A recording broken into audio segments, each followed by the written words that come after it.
Você tem interesse em decoração ou design? Quer saber mais sobre a área? O Centro Europeu traz para você um novo podcast. É o DDD, Descontração com Design e Decoração, um programa voltado para os amantes da criatividade, em conversas divertidas e descontraídas. Vamos receber diversos profissionais da área para trocar experiências e muitas histórias. Eu sou o Felipe Bender e, juntamente com a Jordana de Fraga e a Lorena Furuzawa, te esperamos aqui no DDD.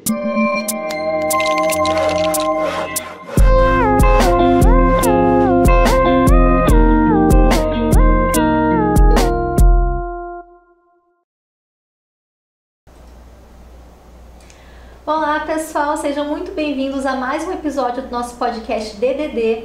Hoje eu tô aqui com a Adriana von Baten e o nosso assunto de hoje vão ser projetos comerciais e projetos corporativos. Seja muito bem-vinda, Adri. Muito obrigada, Lore. É um prazer estar aqui hoje para falar desses assuntos que a gente gosta tanto. Exatamente, que a gente vive no dia a dia, mas hoje vamos deliberar um pouquinho sobre o que são esses projetos, né? Meu nome é Lorena Furuzawa, eu sou professora e supervisora do curso de Design de Interiores do Centro Europeu e estamos aqui para falar sobre um assunto que eu e a Adriana somos apaixonadas, vivemos no dia a dia, né, Adri? Exatamente. Então, tá bom. Quem é a Adriana? Então, meu nome é Adriana von Baten, trabalho já na área de projetos comerciais corporativos há muitos anos, sou professora do Centro Europeu também e adoro falar sobre esse assunto que é o nosso dia a dia e aquela área que eu não imaginava trabalhar quando eu me formei, acho que você também não, né? E até uma área que fica meio escondida, né? Que normalmente o pessoal fala mais do residencial e tal. Mas acabou que trabalhando na área para outro escritório, trabalhei com uma arquiteta maravilhosa que trabalhava exatamente nesse perfil e me apaixonei. E a partir do momento que eu me apaixonei, não larguei mais e já fui, né? Já abri escritório e tudo mais, que é uma área muito gostosa, né? Exatamente. A minha história é bem parecida com a história da Adriana. Quando eu e a Adriana somos da mesma época, né? Nos formamos pela Universidade Federal do Paraná e realmente na nossa faculdade, né, Adri, não se viu essa parte. Não, até porque é mais forte o urbanismo lá, né? Não, a gente não viu, vimos ali um pouquinho do interiores residencial, né, mas muito focado em projeto arquitetônico, urbanismo, e era algo que se a gente não tivesse tido a oportunidade de trabalhar no escritório que tivesse isso, talvez a gente nem tivesse imaginado sobre esse mundo, né? Então a minha experiência é bem parecida com a sua. Eu trabalhei época de estágio num escritório também de um grande arquiteto que fazia as lojas do Boticário, fazia outras lojas de franquia. E o bichinho do comercial pica a gente. Pica. E trabalhei como estagiária ali, depois que eu me formei trabalhei em outros escritórios, mas sempre fazendo um pouco de freelancer para esse arquiteto que foi o meu, né, digamos, meu mentor nessa parte do comercial. E tive duas experiências bem relevantes, né, de trabalhar como arquiteta de uma multinacional, de uma indústria. Então fazia projetos corporativos lá, mudança de layout de escritório, algumas coisas ligadas a esse meio que não tem a ver com residencial. E depois fui trabalhar como arquiteta de shopping. Ah, sim. Né? Que foi uma grande experiência. Sim. E depois que eu passei por todas essas experiências, montei meu escritório bem focado na parte de projetos comerciais. E daí só vai, né, Adri? Daí só vai, né? É uma área que a gente tem oportunidades muito boas para ser criativo, né? Então, acho que talvez aí já começa o brilho no olho, né? Acho também a questão do grau de dificuldade de tudo que você tem que pensar, né? Para fazer um bom design de tanto seja uma loja, seja um escritório. Acho que essas dificuldades também atraem, né? Atrai, exatamente. O desafio é bem mais complexo. O desafio é bem-vindo. Exatamente. Eu e a Adri estávamos conversando aqui um pouquinho sobre como a gente setorizaria essa ideia para quem está nos ouvindo. Então, nossa opinião a gente tem alguns grandes grupos de projetos de interiores e de arquitetura. Residencial. Isso. A parte do comercial, né? Que seriam daí as lojas, restaurantes, bares, quiosques. Aí os corporativos, né? Que aí acho que entra mais a parte de escritório, indústria, grandes empresas, seja uma reformulação grande ou seja uma pequena reforma. Coworkings, que você já fez alguns. Que eu já fiz alguns também, e que também é uma parte bem gostosa de trabalhar. E daí da área da saúde, né? Aí a gente tem tanto projetos da área de odonto, médica, enfim, veterinária, saúde em geral. Exatamente. Então, foi o jeito que a gente classificou, né? Legal. E o que você, na sua opinião, o que você acha que diferem mais esses projetos que são um nicho muito específico, que a gente vai falar hoje sobre comerciais e corporativos, vamos dizer, de um residencial? Quais são os grandes tópicos que você acha que diferenciam? Eu acho que tem bastante coisa que diferencia, né? Eu diria que uma das questões que diferencia bastante é o próprio cliente, né? Boa. Porque a gente não está trabalhando com pessoa física, né? Que a gente fala, que vem com muita carga emocional, né? Às vezes a gente está falando aí de uma família, ou marido e mulher, a gente está falando de criança e tal, vem com uma parte emotiva, eu acho que bastante grande, né? Desejos pessoais a serem atendidos. Desejos pessoais, sonhos pessoais, né? E quando a gente está trabalhando com uma loja, com uma empresa, com uma marca, a gente tem aí um perfil que pode ser bem diferenciado, né?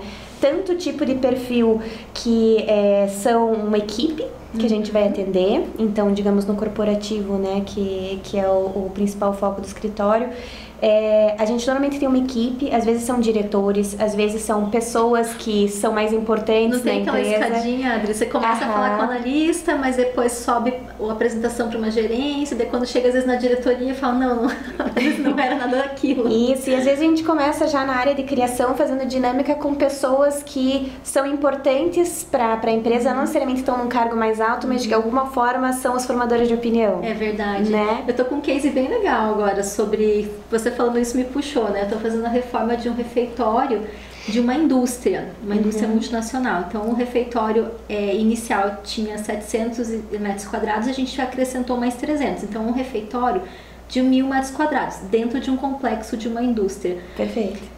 E justamente, você falando isso, as reuniões são às vezes com 10, 15, 20 pessoas, porque um é da área de facilities, outro é da área de engenharia, o outro é a gerência disso, a gerência daquilo, meio ambiente. Aí depois entra o pessoal de compras. Exato, então exatamente isso, você lida o dinamismo de você conseguir permear por vários assuntos e encaixar eles no seu projeto. E dentro de um mesmo, ele vai estar baseado ali numa unidade do que é aquela marca, né? Então, claro, vai ter um pouco do gosto pessoal desse diretor ou daquele funcionário e tal. Vai, com certeza, a gente não consegue escapar do gosto pessoal. Mas ele tem que estar dentro daquela identidade, daquela marca, daquela empresa, né? Em algumas situações, no comercial, acho que principalmente, tem a questão também de réplicas, né? Então a gente tem várias franquias, aí a gente tem uma limitação menor, né? De poder criar, né? Mas mesmo quando não é a questão de franquias, a gente não pode sair da parte da identidade. É verdade. Né? Que é um tópico bem importante. Nós estávamos conversando que projetos comerciais e corporativos, a gente precisa muito de 2 profissionais, a gente precisa muito de vários profissionais. Mas um que dá realmente essa carinha de projeto comercial e corporativo é o pessoal do design gráfico e o pessoal do marketing. Indispensáveis. Até aí entra 2 questões. Eu acho que primeiro, né, eu falo, né, quando a gente está dando aula, eu falo para os alunos, né, que é importante também para o residencial você pensar em refletir a identidade do cliente para casa, né? Indispensável para ele se sentir em casa, se sentir confortável e tal. Mas eu acho que fica muito mais óbvio quando a gente está falando de projetos comerciais corporativos, né? Então, aquilo que você vê na identidade do site, que você vê na identidade de um Instagram, tem que estar naquele espaço, tem que estar refletido ali, né? E daí é indispensável que a gente esteja em conversa com os profissionais que criaram aquela identidade, ou se não tem os que criaram, porque não sei se já aconteceu com você. Já aconteceu. Eu já peguei os 2 perfis, ou que vem com o manual da marca pronto. E você tem que branding. Isso, e você tem que super respeitar, inclusive depois que você propõe no teu projeto, vai pela aprovação do pessoal da marca, né? como também já aconteceu de estar criando ao mesmo tempo a identidade do projeto, né, da arquitetura, do design, ao mesmo tempo que está acontecendo a marca. Então já até escolhi cor junto, ao mesmo tempo que a gente estava criando a cor do projeto, estava criando a cor da marca. Está acontecendo isso agora no meu escritório. Um cliente que está lançando uma nova loja, uma nova marca do zero, junto com o projeto de alimentação em shopping. E meu foco são mais projetos comerciais de lojas e, enfim, quiosques e todo o resto, mas eu e a Ada, a gente permeia um pouco pelos dois lados, né? Mas agora está acontecendo justamente isso no escritório. O cliente deu a ideia do que ele quer vender de alimentos na loja. Perfeito. Então, ele olha só, ele está contratando um chefe que vai ajudar ele a desenvolver o cardápio, contratou um design gráfico, e daí os engenheiros que também vão estar envolvidos ali com os projetos de engenharia, e depois vai ter mais uma pessoa que vai ser contratada para executar a obra. Então essa casadinha agora do design gráfico, ele falou, vou botar vocês em contato para você dar suas ideias de arquitetura, ele vai dar as ideias da marca e vamos juntar. Eu cheguei com referências de imagens, apresentei para o cliente e falei, olha, vou deixar o design gráfico criar, eu vou dar a minha sugestão. A minha sugestão é que a gente devia ter uma cor bem cítrica, assim, meio um verde, meio um amarelo um verde bem cítrico, com uma paleta de azul, porque o teu produto, apesar de não ser especificamente frutos do mar, contém frutos do mar.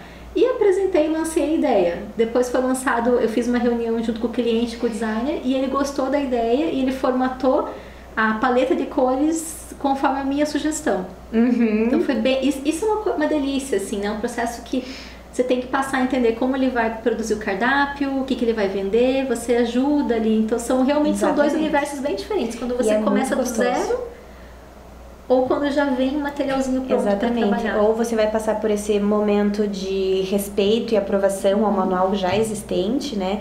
E daí eu até brinco que a gente daí meio que mergulha dentro daquela marca, né?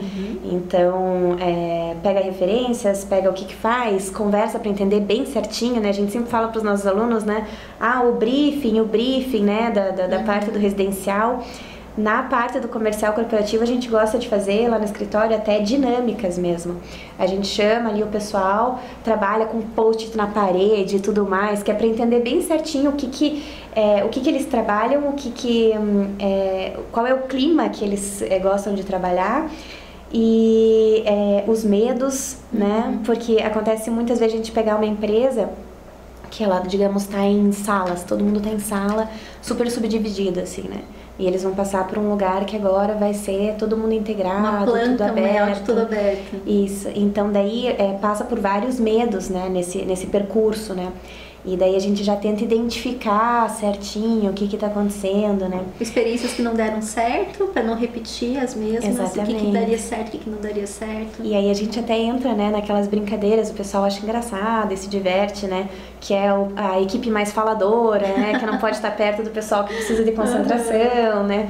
Deus me livre, me deixe longe do fulano. Comercial, que tá toda hora no telefone. Exatamente. Daí a gente tem que resolver isso, né? Desde da planta até na parte estética também, né? Então, eu acho que isso que a gente estava falando no começo, né? Acaba se tornando um desafio muito grande, porque você tem muita coisa para pensar, né? E essa parte da marca, ela acaba permeando o projeto inteiro, né? Seja você criando em paralelo, seja você respeitando e entendendo do que se trata aquele cliente em específico, né? Verdade. Acho que é um mergulho mesmo, né? É esse dinamismo, né? Que a gente juntar, eu acho que nós juntamos várias pontas, então a gente tem que ouvir muita gente e fazer com que aquilo faça sentido num projeto. Exatamente. E ter essa questão da assertividade nas escolhas. Estava falando sobre, eu não quero, o time tal não quer ficar perto do outro time porque um fala muito telefone, o outro lida com finanças, e é importante pensar nessa setorização do projeto. Muito. Mas também nas escolhas assertivas desde o início, né? Estávamos conversando um pouquinho sobre antes de iniciar o nosso episódio, que o comercial corporativo ele tem um ritmo muito acelerado. Ele é muito rápido, ele tem que ser um projeto muito ágil. Então as escolhas que a gente vai fazendo ao longo do projeto, de piso, revestimento, layout, tudo tem que ser muito assertivo. Eu acho que, assim, para quem ainda não trabalhou na área, né, explicando um pouquinho melhor, o que acontece? Quando a gente está falando de um residencial, por exemplo, não tem tanta pressa e não tem tanto custos e problemática envolvida nessa questão do dia da mudança.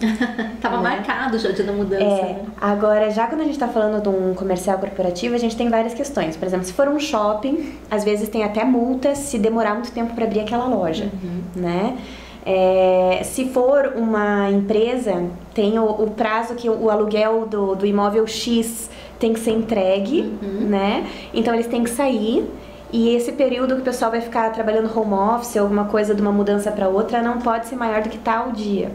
Ou, como já aconteceu mais de uma vez, não sei se já aconteceu pra você, mas pra mim já aconteceu, tem que inaugurar dia tal porque a empresa vai estar fazendo X anos, ou porque é o dia que costuma ter um evento tal, que é daquela área, daquela empresa, então... Ou uma sazonalidade como Páscoa. Ou uma sazonalidade como Páscoa, exatamente. Que foi um projeto que eu e a Adriana fizemos em conjunto, o showroom de uma fábrica de chocolates, que o principal mês era o mês que antecedia a Páscoa. Exatamente. Então tínhamos que ter aquilo... Tinha uma data de inauguração limite. E até porque são produtos perecíveis, então tem uma logística que estava programada para chegar na loja tal dia para começar a vender. Então a gente tem uma responsabilidade muito grande com prazos. Exatamente. E daí entra essa questão da assertividade, porque você não tem muito aquele criar eterno. Ah, não, eu vou vendo, conforme vai ficando pronto, a gente vê se o sofá, não sei o quê, daí a gente escolhe se a parede vai ser mesmo assim. Não, a gente já tem que estar com tudo engatilhado, porque os prazos de entrega, né, começam a contar, né, ainda mais no período da pandemia, né? Exatamente. Aí o desafio foi ainda maior. Por isso que as escolhas têm que ser assertivas, né? A gente não vai... escolher um piso para um escritório corporativo, tem que entender também sobre a questão de acústica, se atende, questão de preço. Então a gente pensa muito racionalmente nas escolhas dos revestimentos. E entender, não, legal, tal carpete está com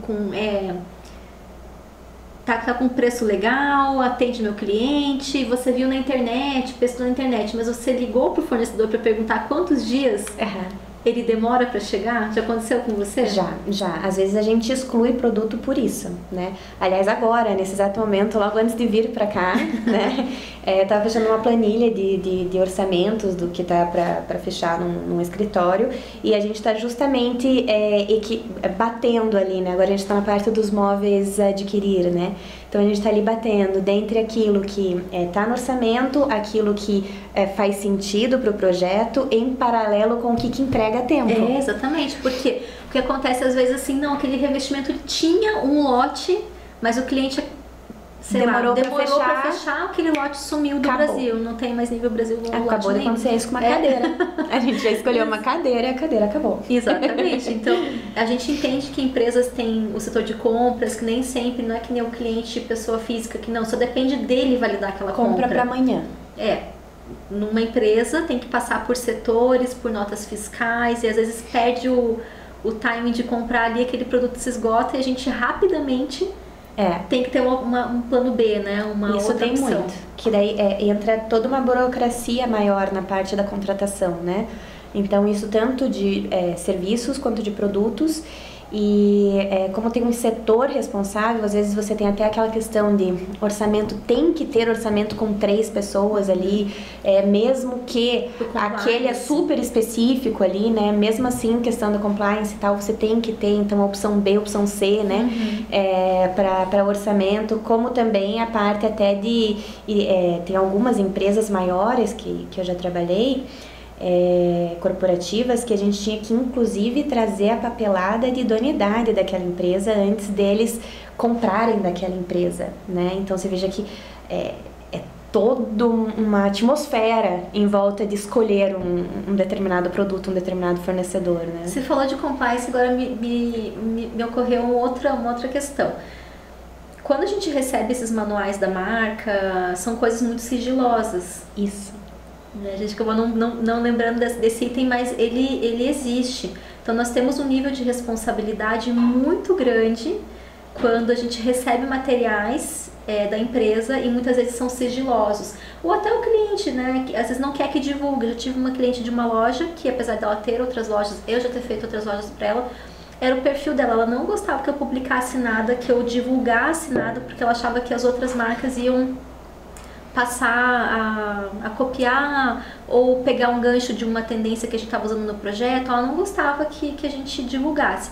Mas quando é um projeto, por exemplo, de uma feira de eventos, onde tem 200 e tantos fornecedores expondo no mesmo dia, se você solta uma coisinha já gera todo um ruído ali. Então a gente tem realmente uma preocupação muito grande com e aí informação. Entra muita coisa nessa parte de informação. Isso aí foi uma lembrança bem boa, que é muito diferente. Isso aí em contratos, às vezes a gente tem que assinar. Sim. Questão de sigilo, né? Então a gente coloca em contrato que vai ser sigiloso tudo aquilo que a gente receber de informação da empresa, e até questão de planta.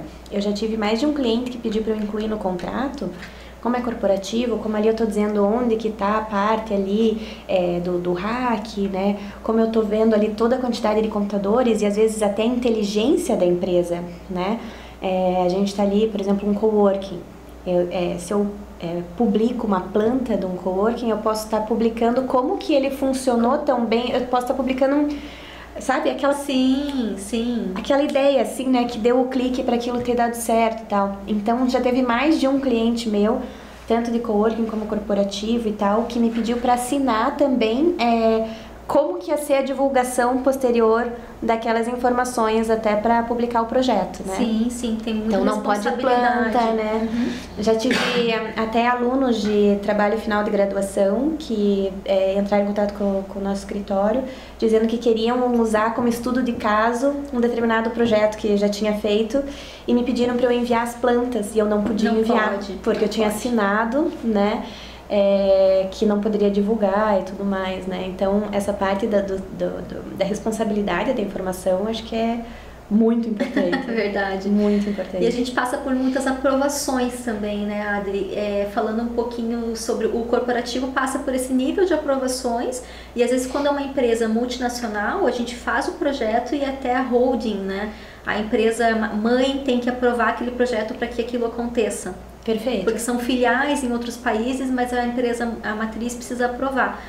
Mas quando a gente fala de projetos comerciais, desde pequenos centros comerciais de bairro, aqueles shoppingzinhos de rua ou até shopping centers que são uma coisa mais estruturada, as coisas não podem ser da nossa cabeça, né?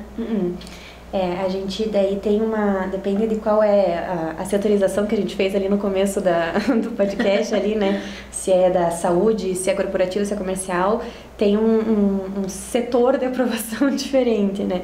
Então, acho que ele, por exemplo, na saúde e na parte de restaurantes e tal, entra muito a vigilância sanitária, né? Então, que é um item importantíssimo a se estudar, né? Então, para quem gosta dessas áreas, para quem vai trabalhar nessas áreas, né? Então, jamais fazer um projeto sem analisar toda essa parte de normas, né? No corporativo, a gente não passa por uma vigilância sanitária da vida, mas a gente também tem que atender as normas de trabalho, né? Então, empresas grandes, né, essas que a gente tem que assinar sigilo e tudo mais, são empresas que têm um setor específico que vai avaliar a ergonomia, vai avaliar posteriormente se a quantidade de luz que está vindo na mesa é suficiente, porque eles se responsabilizam, né? Então, se de repente tem um funcionário que começa a ter um problema de enxaqueca, de alguma coisa assim, e ele vem com um atestado dizendo que aquilo é um problema no ambiente de trabalho... Dá um processo trabalhista. Então, aquilo que a gente falou, né? Bem o nível de responsabilidade, né? O desafio é muito complexo. Eu fiz alguns projetos dos Correios, que eles têm lojas que a gente chama, né, próprias, mas também tem lojas de franqueados. E a gente tinha que assinar um termo que o projeto estava de acordo com a NR24, que é do Ministério do Trabalho, falando exatamente isso. Se vem um fiscal e coloca um luxímetro, o luxímetro é um aparelho que é usado para medir o nível de intensidade da luz, ele coloca o luxímetro na área de trabalho, tem que ter tantos lux. A ergonomia tem que estar de acordo, as mesas não podem ter cantos vivos, a altura tem que estar adequada, tem todo... Já teve escritório que eu fiz que eu tive que perder a ideia de algumas coisas mais criativas porque eles tinham um medo, por exemplo, balanço, né? Que é uma coisa super legal que normalmente a gente, né, os clientes adoram. Mas teve um cliente específico que ele nos proibiu de colocar balanços e redes, porque se Deus o livre alguém tem uma queda no ambiente de trabalho, dava problema. Então ele falou, não, nada é perigoso. É verdade. Ele falou, o mais perigoso que eu deixo vocês fazerem é uma arquibancada de 3 níveis. Menos de 2 metros de altura. Pois é, então temos essas normativas, né? Além de. Algumas são normas brasileiras e normas federais. Isso. Mas quem faz projetos comerciais e corporativos e da área da saúde tem que pensar que esses projetos eles se tratam de uso múltiplo, diferente da residência que, né, só aqueles usuários vão ter acesso. Todos esses projetos eles têm muitos acessos, né? Uma loja, uma clínica, um restaurante, tudo isso tem que ter um fluxo adequado para que não gere nenhum acidente, nenhum incidente de trabalho. Isso, então, e acessibilidade, né, para todos os tipos de pessoas, de todos os tipos de formas de entrar e acessar tem que ser vistas, né. Então, a gente é obrigado, né, e é importante que a gente pense nisso durante o momento da criação, né? Porque depois aqueles enjambros, né, que a gente chama de fazer depois, não funciona. Então é uma coisa que a gente tem que estar pensando desde o começo, que aquilo é um uso público, né? E além disso, depois a gente tem que ver toda a parte de fluxo, né, de como que vai funcionar, quantas pessoas vão usar aquele espaço, quem que entra, quem que sai, área de formação de fila, né? Porque isso, o layout de um projeto, ele pode fazer com que a loja venda mais ou com que ela venda menos, né? Dependendo de como você formata um restaurante, ele vai dar um fluxo mais rápido, vai caber mais mesas, ou a fila vai andar mais rápido. Então existe também o tipo de serviço que a loja vai prestar, se é para um consumo mais rápido ou se é para um consumo mais demorado. Tudo isso interfere nos nossos projetos. E o que junta tudo isso, né, do que nós estamos falando, é que em projetos desse nível, comerciais, corporativos, da saúde, as escolhas nunca são aleatórias. Não. Nunca é porque a Adri gosta, porque a Lorena gosta, porque o fulaninho lá tal achou que fica bonitinho. Não, sempre tem muita coisa que a gente tem que pensar, e aquilo que a gente estava conversando antes de começar, né? Quando a gente está no residencial e você erra de repente um pouco da questão da circulação, de fluxo de uma cozinha, você tem um impacto que aquela cozinha vai ficar desconfortável, de repente, numa situação de um evento que tem um pouco mais de gente, pode dar uns encontrões ali, né? Agora, se você comete um erro desses numa cozinha a nível industrial, aí você pode diminuir a quantidade de produtividade daquela cozinha. Ou seja, você vai diminuir o quanto você vai atender de clientes, a demora em entregar um prato. Ou acidente de trabalho, cruzar um fluxo, né, derrubar alguma coisa quente, enfim, são todas essas questões. E essas normas, elas têm normas NBRs, que a gente chama normas brasileiras, então nível federal. A gente tem normas a nível estadual, por exemplo, normativa para a escada de bombeiros. Então, é uma normativa dos bombeiros do Paraná. Cada estado tem as suas nuances ali. E tem normativas municipais. Um exemplo que eu posso dar, assim, de como essas normativas são, se a gente pega uma NBR 9050, que é de acessibilidade, para fazer uma loja e um provador de roupas, ela tem um tamanho, mas a norma de Curitiba pede um tamanho maior. Então, a gente tem que... muita pesquisa. Eu acho que essa é o ponto-chave. Sempre ter esse clique de ir atrás de normas, né?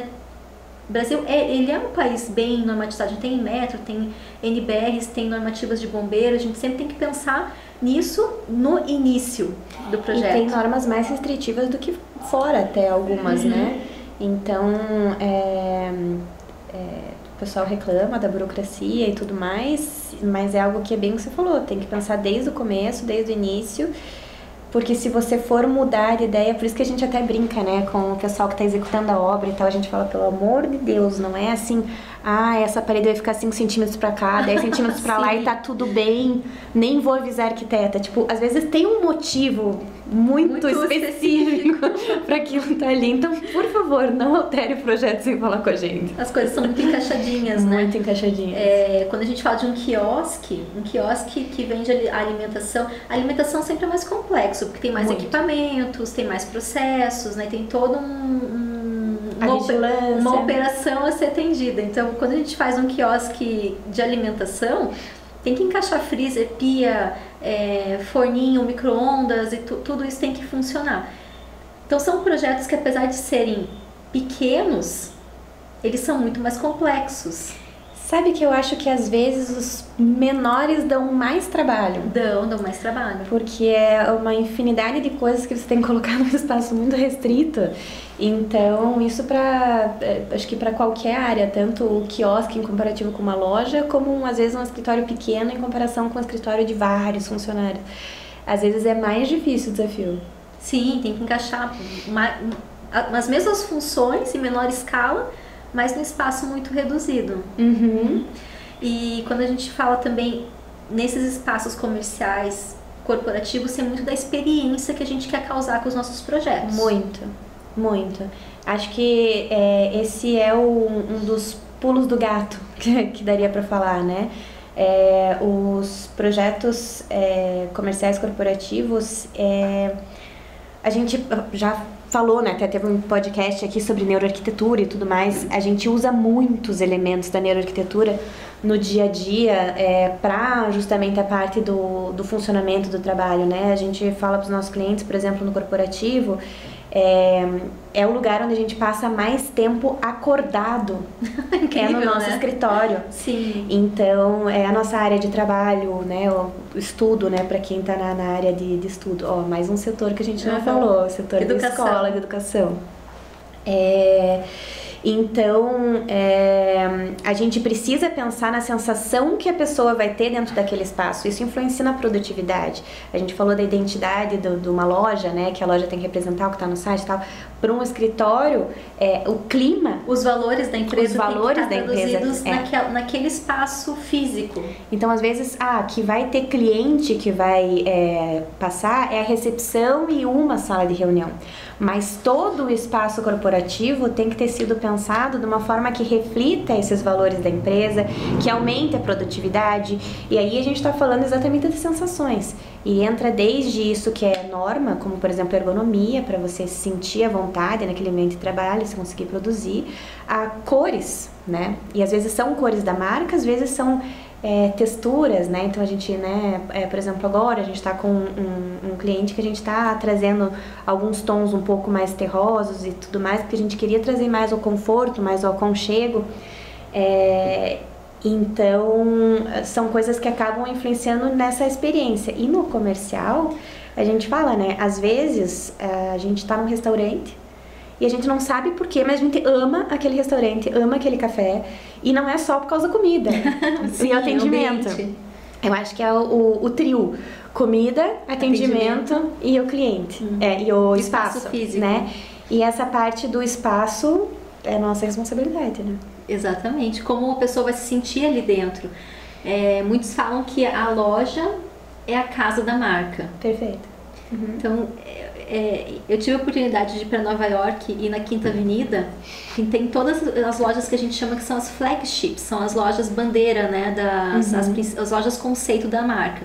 Então lá a gente tem Adidas, Nike e apesar de todas, né, a Puma, apesar de todas serem lojas do mesmo produto, cada uma tem a sua nuance, porque cada uma traduz o que aquela marca é por trás. E é muito legal. Aqui no Brasil a gente tem a Oscar Freire, em São Paulo, que é uma rua também onde estão as flagships brasileiras, as lojas conceito. Então quem tiver a oportunidade pode ir lá visitar a loja da Havaianas, da Schultz, a Pentes, que é uma marca também de calcinhas, enfim. Tem várias lojas lá e cada uma você entra, você consegue sentir o que aqueles elementos ali do design da arquitetura de interiores querem traduzir. Como a Adriana falou, a textura, a cor, o tipo de iluminação. E no comercial e no corporativo a gente fala, qual que é o tipo de iluminação certa para o ambiente? Tem isso? Então, tem alguns profissionais da área que trabalham muito com essa questão, não, a temperatura de cor para a área de trabalho tem que ser o tal do 4000K, que é a luz neutra. Né? E né, não pode de jeito nenhum usar 3000K, que é a mais amarelada, né, para projetos corporativos. Eu particularmente discordo. Eu acho que isso entra também na identidade da marca, na experiência né? E na sensação que você quer passar. Então, é uma coisa que às vezes os clientes, eles misturam um pouco, que é a diferença da temperatura de cor, que é isso que a gente está falando, de neutro, mais branco, mais amarelado, com o quanto de luz que tem, né? A intensidade luminosa. E daí acha que, não, se for mais amarelada vai estar mais escuro. Não, a gente consegue a mesma, ir lá com o luxímetro, que a gente falou há pouco, né? E medir a mesma quantidade ali, mas com uma sensação diferente. Então, acho que tudo isso entra na experiência, na identidade. E eu já escolhi temperatura de cor de lâmpada em lojas, né, de acordo com a sensação que eu queria passar. Isso. E até em espaços corporativos. Eu fiz uma loja que era para ser mais tecnológica, então eu escolhi uma luz 4000 ali, que é uma branco neutro, e não fui com a 3000 porque tinha que passar essa sensação, claro, de luz mais branca, mais agilidade, tudo isso. Então depende muito, né? Mas é muito embasado também. Quem quiser se aprofundar e ler mais, existem estudos que são baseados muito... estudos empíricos que a gente fala, que foram estudados, que foram vistos pela ciência de como as pessoas se comportam.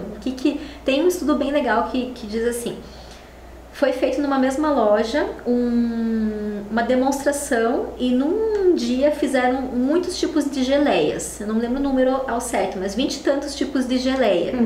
E no outro dia, um número bem reduzido de geleias. Qual foi o dia que vendeu mais? Foi o dia que o número estava mais reduzido, e não quando tinha um monte de variedade, porque quando tem muita variedade o cliente acaba se confundindo e muitas escolhas acaba inibindo ele fica confuso, indeciso e não consegue escolher. Então existe esse tipo de estudo que vai guiar a gente, é muito tutor também das marcas, eu acho. Eles confiam na nossa opinião. E quanto mais estudo quem quiser trabalhar com essa área tiver, melhor vai poder opinar. Porque não é assim, não, eu acho que vai vender mais quando tiver. Não, olha, tem esse estudo que diz tal coisa. É claro que tem também muito de cultura, né? Talvez numa cultura funcione, em outra não, mas são estudos mais globais. Existe literatura, né, para isso. Existe. E não é à toa que quando você estava falando ali das lojas que vendem exatamente os mesmos produtos, só que com identidades diferentes, que isso fica tão claro na arquitetura. É legal também, é possível, muitas empresas grandes, é possível você visitar online a empresa, né? Você consegue entrar por dentro e tudo mais. Então todo mundo conhece, como é que é uma empresa como, né, a Google, por exemplo, né? Todo mundo já viu. Mas é legal, tem várias outras assim, do setor, que é legal você tentar entrar também online, porque você vê uma diferenciação grande de tipos de escritório, de formas de trabalhar, né? Desde a forma que estão dispostas as mesas, como que tipo de sala de reunião que tem, né? Então, em algumas empresas funcionam salas de reuniões pequenas, em outras tem que ser grande, em outras tem que ter sala de reunião de tudo quanto é tipo, né? A gente já fez projeto que tinha sala de reunião e dentro da sala de reunião tinha arquibancada, tinha sala de reunião com puff, né? Então, acho que sala de reunião para ficar em pé... É muito do clima organizacional da empresa, como que ela quer se portar e como ela quer que os funcionários interajam entre si. O mobiliário faz muito parte disso, né? Totalmente. Até também estudos, né? Uma mesa redonda as pessoas colaboram mais, uma mesa quadrada se comportam diferentes, uma retangular a pessoa da ponta vista como tal coisa, né? Perfeito. Tem muito disso. No corporativo também, o mobiliário acho que diz muita coisa. Corporativo e o educacional. No corporativo, foi engraçado que você me falou isso, me deu um gancho. Teve um cliente que a gente tinha uma mesa que era para uma sala de reunião de coaching. E a gente estudando e analisando e tal, a gente viu que tinha que ser uma mesa redonda. Porque para eles passarem a proximidade e que tá todo mundo junto, todo mundo igual, não tem diferenciação, não podia ter ponta. Exato. A gente não podia criar uma mesa em que de alguma forma alguém parecesse que tá liderando ou olhando o que o outro tá fazendo. Tinha que ser um negócio assim bem de encontro. Então você veja, são pequenas coisas, né? Mas o mobiliário acaba influenciando demais. Até, né, tem empresa que gosta da área de convivência com puff, com arquibancada. Tem empresa que fala, não me põe puff, o pessoal senta em poltrona, né? Sim. Sofá, ou você vai fazer uma sala de espera, né, falando da área de saúde, né?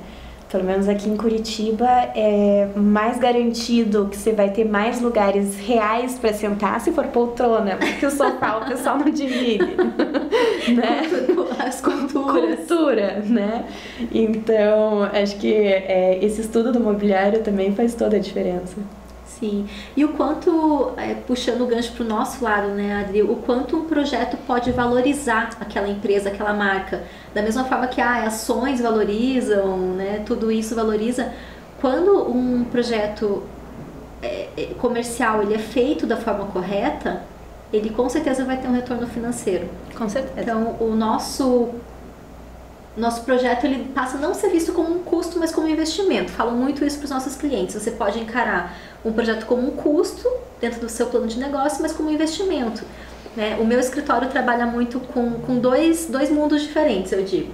O mundo das franquias, em que eu sou contratada para reproduzir projetos de franquia. Então, aquilo que você falou, eu tenho que pegar aquele manual e tenho que mergulhar naquele manual.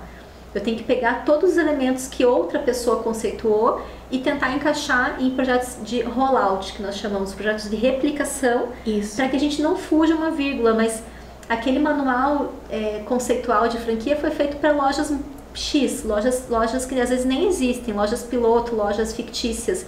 E quando vem um ponto comercial, às vezes fala, puxa, mas no manual não tinha nenhuma de quina, assim, o que eu faço com essa quina agora? Como que eu resolvo isso, né? Tem que ter muito respeito por quem conceituou aquilo. A gente tem que deixar um pouquinho de lado nossa criatividade, na verdade não deixar de lado, usar a criatividade de uma outra forma sem ferir um conceito. E a outra grande esfera do meu escritório, onde eu boto toda a minha criatividade em jogo para bolar projetos que são totalmente autorais e que alguns se tornam franquias, outros não. Também é legal, assim, eu já trabalhei em projetos que eram únicos, não, a pessoa não tinha essa vontade de replicar, mas muitos têm, né? E quando você pega o investimento financeiro em cima de uma loja, ele é muito grande, ele é muito maior do que às vezes do que um residencial, né, às vezes, mas projetos de alimentação em geral também são muito caros, a parte de cozinha industrial é muito caro. Muito caro. Então nós temos uma grande responsabilidade de pegar aquele dinheiro que aquele investidor tem, ou muitas vezes é um dinheiro que o cliente está mudando de área, fazendo transição e pegou aquele dinheiro da vida para colocar num negócio. E se a gente projeta de acordo e tem todos esses elementos que nós falamos, a chance do negócio dar certo é muito grande. E daquele negócio vira 1, vira 2, vira 3, e a gente multiplica. Isso do investimento, concordo 100%.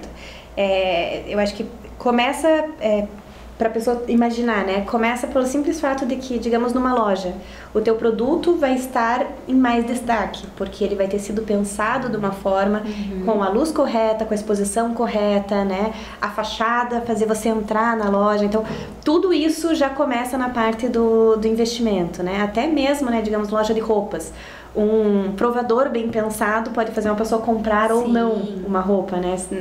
70 estudos dizem 70 a 80% da conversão em lojas de roupa é no provador. Aí, ó, né?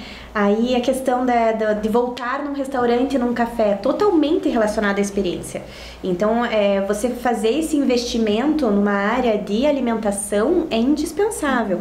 Aí é o que a gente falou ali da parte da cozinha industrial, e tem também o que a gente está falando aqui, que é a experiência do espaço, né? Que é você querer estar de novo lá.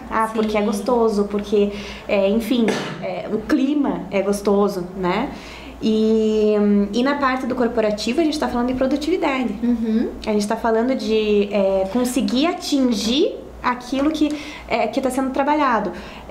E a gente está falando também, por exemplo, em coworkings, em venda de espaço de trabalho, porque eu quero trabalhar naquele espaço por causa do ambiente, né? Claro que também tem, né, o perfil do coworking e tudo mais, mas eu acho que tudo isso são exemplos de como a gente consegue, de fato, funcionar como investimento. A área da saúde, nem se fala, né? A área da saúde é tanta coisa pra gente pensar em relação à norma, que se a gente não pensar norma mais experiência, E aí você falou sobre estudos, né? Tem vários estudos que comprovam que uma área da saúde bem pensada na parte do design, da arquitetura, muda até o quanto a pessoa consegue melhorar dentro daquele espaço, né? O bem-estar daquele paciente. O tempo de resposta aos tratamentos. Então, por exemplo, quando você vai fazer uma área, seja de odonto, de medicina, enfim, que tenha um viés infantil.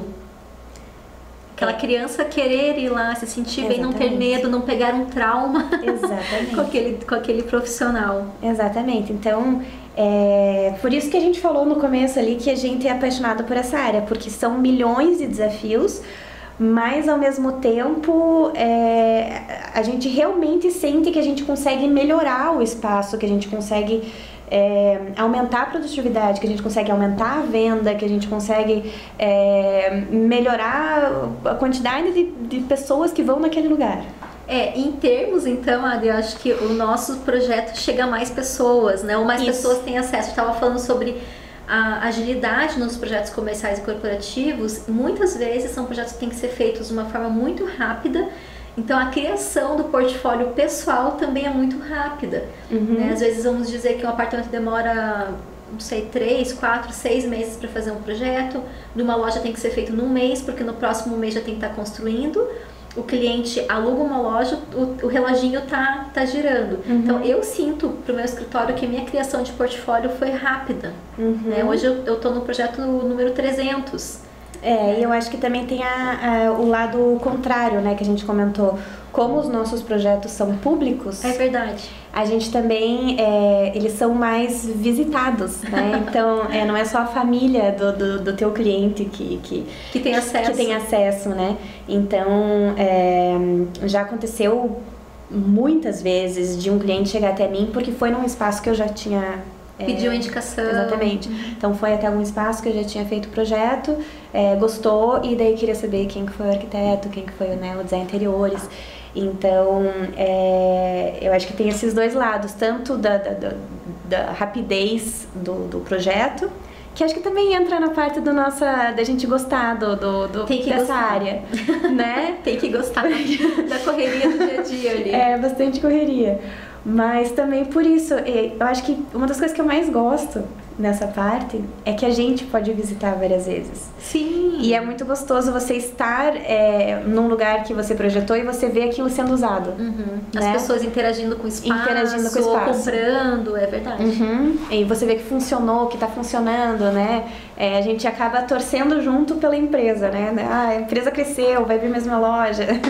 Então a gente falou um pouquinho sobre a impessoalidade dos projetos por ser pessoa pessoa jurídica com pessoa jurídica, mas também a gente cria muito carinho pela marca, né? Muito carinho, assim, é como se fosse parte da gente enquanto profissional tá traduzido naquele espaço. Inclusive porque tem na parte dos projetos autorais também, né? Acaba sendo um pequeno filhote também, né? Eu ia falar filho, mas é como se fosse. Como se fosse, né? Porque tem todo esse mergulho e essa criação dentro que acaba gerando essa sensação, assim, né, na gente, né? Tem um período intenso de troca. Pode ser pouco período, porque a gente tem que agilizar, né, esses projetos. Sim. Mas é tão intenso a vivência que eu acho que a gente acaba criando essa conexão, assim. Uma conexão muito forte mesmo. E o gostoso depois é pegar esse conceito e muitas vezes poder traduzir ele em outros pontos, outros espaços comerciais e corporativos. O escritório cresceu, você cresce junto. Exato. Fazer um bom trabalho, um trabalho de qualidade, um trabalho assertivo, o empreendedor vai crescer, o escritório vai crescer e você vai crescer junto também. Porque se deu certo, provavelmente você vai fazer mais projetos do mesmo filho. E a gente até comenta, né, que tem uma questão aí que a gente quer muito viabilizar que tudo ocorra da melhor forma possível naquele projeto. E justamente porque a gente fala para os nossos clientes, a gente está junto com vocês mesmo, né? Porque é do nosso interesse, é do nosso interesse que aquele espaço fique bom, fique funcional, que a empresa cresça, que as pessoas gostem, que tenha um bom fluxo. Então, é como se realmente a gente estivesse na torcida junto daquele momento que a gente conhece a empresa em diante, que a gente entra nessa torcida junto para o crescimento da empresa. Né? É verdade. E eu acho que muito o designer, o arquiteto, tem a compreensão do projeto como um todo. Então, a gente fica como ponte do início ao fim, pessoal, porque... Putz, o engenheiro que está fazendo o projeto teve uma dúvida. Quem que ele vai recorrer? Fala lá com o fulano que fez o projeto, né? O executor da obra, depois a consultora teve uma dúvida, ele vai te acionar. Então a gente também tem que contabilizar isso nas nossas horas de trabalho. E até queria, a gente não colocou um tópico, mas é legal a gente comentar. Projetos comerciais corporativos, eles não devem ser feitos por metro quadrado. Não, de jeito nenhum. O valor do projeto, né? A gente sempre fala que é de acordo com a dificuldade, a complexidade daquele projeto. Como a gente falou ali há pouco, quando a gente estava falando de quiosque, né? Existem projetos que, apesar de menores, são mais complexos do que alguns maiores, né? Tudo vai do programa de necessidades, que nada mais é do que a gente tem aquela conversa inicial com o cliente, o tal do briefing, né? E ali a gente vai entender bem certinho tudo o que precisa naquele espaço, né? Então, digamos que seja uma empresa. Quantas salas de reunião, quantas áreas de mesas, tamanho da copa, as pessoas... Vai ter refeitório, não vai ter refeitório? Enfim, você vai ver todo até que área o teu cliente acessa, se ele tem acesso à parte interna da empresa ou não. Exatamente. E daí você vai ter ali o programa de necessidades que a gente chama, que é uma lista de tudo que tem que ter naquele espaço. E, em paralelo, a gente tem o espaço, que às vezes não é tão compatível com tudo que querem colocar dentro. Então, claro, acaba aumentando a complexidade para a gente conseguir fazer tudo aquilo funcionar, né? Para todos aqueles fluxos funcionarem, todos aqueles espaços funcionarem, né? Então, talvez aquele mesmo programa de necessidades, talvez não, com certeza, num imóvel maior, não daria tanta dificuldade, né? É verdade. Mas, pessoal, chegando ao fim aqui desse episódio, deliberamos bastante. A gente falou, nossa, mas será que vai ter conteúdo para uma hora? Ixi, tinha pra mais. Sempre tem, né? Indicamos bastante, eu e a Adriana somos apaixonadas por essa área comercial e corporativa. Eu acho que quem quiser entrar tem que ter essa pegada, né, do dinamismo, da agilidade, de entender que ela vai ter que trabalhar em equipe.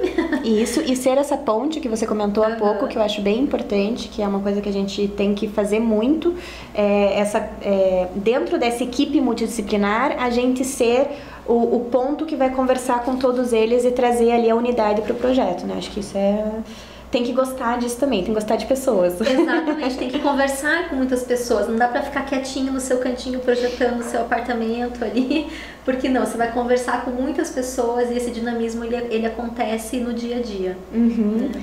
E acho que a gente colocou aqui tantos pontos mais complexos, como também os pontos que fazem com que a gente seja apaixonado por essa área, né? As partes gostosas todas, né? Que são muitas. Verdade.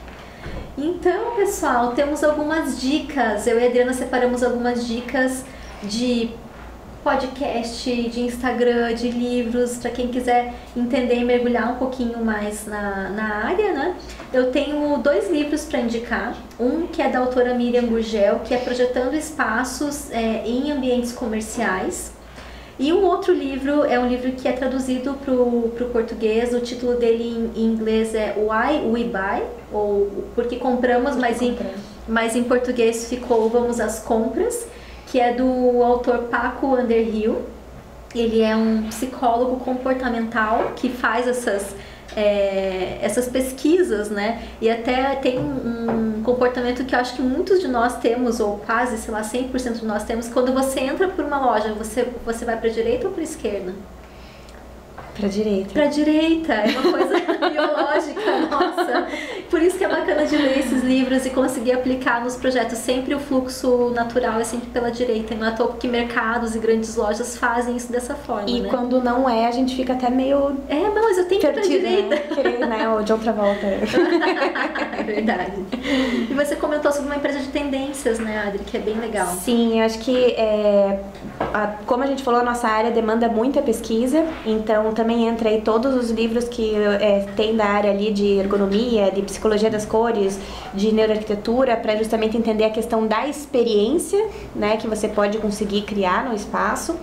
Mas também a questão de tendências, como a gente está falando de áreas ali que vão querer mostrar um pouco de inovação e tudo mais, é importante a gente estar ligado na tendência. É legal ficar atento ali no site da WGSN, que tem tendência de tudo quanto é coisa, tem de moda, tem de design, tem de arquitetura. E isso, né, acaba sendo uma área que a gente precisa estar super atento, super de olho, né? Sim. Além das feiras também, né? Acho que isso também é uma dica bem legal.